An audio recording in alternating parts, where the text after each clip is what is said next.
Hello students, आपका political science के इस टॉपिक यानी कि सोवियत संघ का विखंडन और उसके कारण, इस टॉपिक में आप सबका स्वागत है। इस पर हम चर्चा करेंगे कि सोवियत संघ के विखंडन का क्या कारण था, किन परिस्थितियों में सोवियत संघ विखंडित हो गया और फिर दुनिया दो ध्रुवीय से घट के एक ध्रुवीय हो गई और शीत युद्ध का अंत हो गया। सबसे पहली बात, जो सोवियत संघ का विखंडन था, उस विखंडन के पीछे एक लंबे समय तक जो सोवियत संघ की आर्थिक व्यवस्था थी वह जिम्मेदार थी। यानी कि सोवियत संघ की आर्थिक व्यवस्था का मतलब, सोवियत संघ की जो अर्थव्यवस्था थी वो क्लोज्ड इकॉनमी थी, साम्यवादी अर्थव्यवस्था थी। और साम्यवादी अर्थव्यवस्था में जो प्राइवेट प्रॉपर्टी है उसका अधिकार नहीं होता है। तो प्राइवेट उद्यमी नहीं थे, निजी उद्योग नहीं थे, निजी इंटरप्रेन्योरशिप नहीं था। तो निजी जब इंटरप्रेन्योरशिप नहीं था तो सब कुछ सरकारी था। उत्पादन के साधनों पर सरकार का अधिकार होता है। तो निजी हाथ में उत्पादन के साधन न होने से जो सरकारी तंत्र था, जो सरकारी फैक्ट्रियां थी, जो सरकारी उत्पादन की मशीनरी थी, वहाँ जो उत्पादन की स्थिति थी वह बहुत खराब हो गई। वहाँ भ्रष्टाचार था, करप्शन था, वहाँ उदासीनता थी। और जब एक्सपोर्ट इंपोर्ट की इजाज़त नहीं थी प्राइवेट हैंड में, तो इसके कारण जो प्रतिस्पर्धा थी, बाजार में जो प्रतिस्पर्धा होती है, जो वस्तुओं की गुणवत्ता को बढ़ाती है, जो मार्केट में प्रचुर उत्पादन के अवसर पैदा करती है, इन सब की स्थिति नहीं बनी। और इसका कारण यह था कि उत्तरोत्तर जो सोवियत संघ की अर्थव्यवस्था थी वह घाटे में चलती चली गई और एक ऐसा समय आया जब इसे आगे और चलाना मुश्किल हो गया। दूसरी बात, जो सोवियत संघ की राजनीतिक व्यवस्था थी वह एक तरह की निरंकुशवादी व्यवस्था थी। वह कहते थे इसे जनवादी लोकतंत्र। जनवादी लोकतंत्र में वो कहते थे कि यह जनता का अधिकार है, जनता का शासन है। लेकिन अगर आप मौलिक रूप से इसे देखें तो वहाँ एक ही पार्टी थी, साम्यवादी पार्टी, जिसे मार्क्सवादी पार्टी आप कहते हैं। जो मार्क्सवादी पार्टी थी उसी एकमात्र पार्टी थी और उसी की सदस्यता ग्रहण करके आप वहाँ अपने राजनीतिक गतिविधि को संचालित कर सकते थे, आप चुनाव लड़ सकते थे या चुनावी प्रक्रिया में भाग ले सकते थे।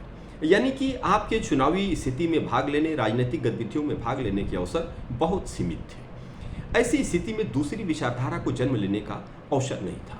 आप साम्यवादी विचारधारा या कम्युनिस्ट विचारधारा का आप आलोचना नहीं कर सकते थे, आप देश की नीतियों की आलोचना नहीं कर सकते थे। इसका मतलब यह हुआ कि जनता के पास अभिव्यक्ति की आज़ादी के बहुत सीमित अवसर थे। आप अपनी बात तो कह सकते हैं, लेकिन सरकार की नीतियाँ, देश के मार्क्सवादी अप्रोच, इसकी आप आलोचना नहीं कर सकते थे। तो इससे जनता के अंदर एक कुढ़न थी, विचारों का प्रवाह स्वतंत्र होना चाहिए। एक साथ हजारों विचार जन्म लेते हैं और हजारों विचारों के जब पब्लिक डोमेन में आने से, एक डिबेट में आने से, उन पे जब अंतर्द्वंद होता है, अंतर चर्चा होती है, तो उस चर्चा के परिणाम स्वरूप तमाम निष्कर्ष निकल के आते हैं जो निश्चित रूप से समाज और राज्य के लिए बेनिफिशियल होते हैं। तो इन सब बातों के अवसर नहीं थे। तीसरी बात, 15 राज्यों का सोवियत संघ एक संघ था, तो जो इसे राष्ट्रकुल कहते थे, राष्ट्रमंडल कहते थे। ये जो 15 राज्य थे, इसमें से एकमात्र जो रूस था उसी का वर्चस्व सोवियत संघ की सारी व्यवस्था पर था। राष्ट्रपति वहाँ से होता था, सारे बड़े बड़े अधिकारी वहाँ से थे, डेवलपमेंट के सारे अवसर वहीं पर थे, रूस में थे। और बाकी जो राज्य थे, 14 जो राष्ट्रकुल के सदस्य थे, वह अपने आप को उपेक्षित और असहाय महसूस करते थे। तो उनके अंदर एक असंतोष था। तो धीरे धीरे असंतोष बढ़ता गया और एक ऐसी स्थिति आई कि जब इन 14 राज्यों ने सोवियत संघ के एकता से या संघ से अपने को अलग करना उचित समझा और इस प्रकार सोवियत संघ का विखंडन हो गया। अब सोवियत संघ के विखंडन में जो तात्कालिक कारण थे, जो फौरी तौर पर जिन्होंने काम किया, उसमें गोर्बाचेव के सुधार की नीतियाँ थी। गोर्बाचेव के सुधार की नीतियों में 3 बातों की हम चर्चा करेंगे। एक तो शॉक थेरेपी, दूसरा ग्लासनोस्त और तीसरा पेरेस्ट्रोइका। शॉक थेरेपी क्या थी? आप जानते हैं मेडिकल साइंस में जब किसी मरीज की स्थिति ऐसी हो जाती है कि वह अनकॉन्शियस हो जाता है, तो उसे कॉन्शियसनेस में वापस लाने के लिए इलेक्ट्रिक शॉक दिया जाता है। और इस इलेक्ट्रिक शॉक के माध्यम से हम उसके हार्ट बीट्स को वापस ले आते हैं, उसके सेंस को वापस ले आने की कोशिश करते हैं। और एक बार अगर वो सेंस में वापस आ जाता है तो फिर मेडिसिन अपने प्रभाव दिखाना शुरू कर देती है और धीरे धीरे उसके जीवन की प्रत्याशा बढ़ जाती है। गोर्बाचेव ने यही सोच के शॉक थेरेपी की पद्धति को अर्थव्यवस्था के क्षेत्र में या बाकी क्षेत्रों में अपनाने की कोशिश की। लेकिन कई बार ऐसा भी होता है, मेडिकल साइंस में भी ऐसा होता है कि शॉक देने से के परिणाम स्वरूप जो चल रही सांसें होती हैं मरीज की, वो भी थम जाती हैं। सोवियत संघ की व्यवस्था में भी ऐसा ही हुआ।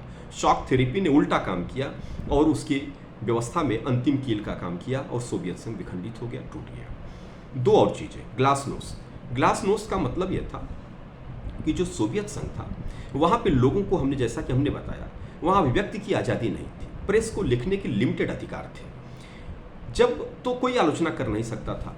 जब गोर्बाचोव ने सुधार की नीतियों की शुरुआत की तो उन्होंने क्या किया कि प्रेस को इस बात की आज़ादी प्रदान कर दी कि वह जैसा चाहे अपनी अप्रोच से वह सरकार की आलोचना कर सकते हैं, उचित अनुचित अगर कोई चीज़ उनको नज़र आता है तो लिख सकते हैं, और हर व्यक्ति को अभिव्यक्ति की आज़ादी थी, आप सभा कर सकते हैं, अपनी बात कर सकते हैं।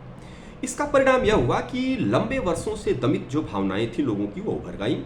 लोगों ने, प्रेस ने, मीडिया ने, सबने लिखना शुरू कर दिया, बोलना शुरू कर दिया और सरकार के खिलाफ बड़े पैमाने पर एक माहौल बन गया, एक परिस्थिति बन गई, एक जन असंतोष था वह बिल्कुल सतह पे आ गया और इसने सोवियत संघ के विखंडन में एक अहम भूमिका निभाई।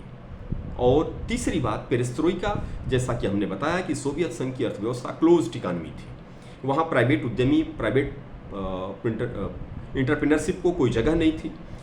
जब गोर्बाचोव ने पेरेस्ट्रोइका के माध्यम से अर्थव्यवस्था में आर्थिक नीतियों में सुधार का प्रयास किया तो उन्होंने क्या किया कि डिसइन्वेस्टमेंट किया, प्राइवेटाइजेशन किया, लिबरलाइजेशन किया।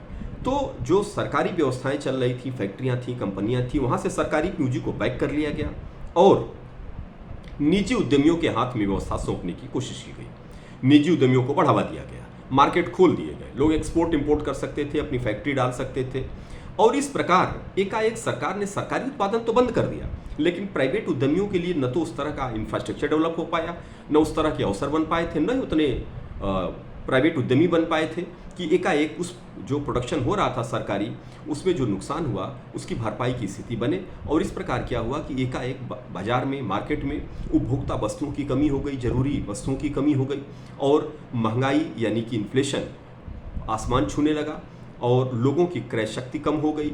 जो रूबल था उसकी क्रय शक्ति गिर गई, अंतर्राष्ट्रीय कीमत उसकी गिर गई और परिणाम यह हुआ कि अर्थव्यवस्था अस्त व्यस्त हो गई।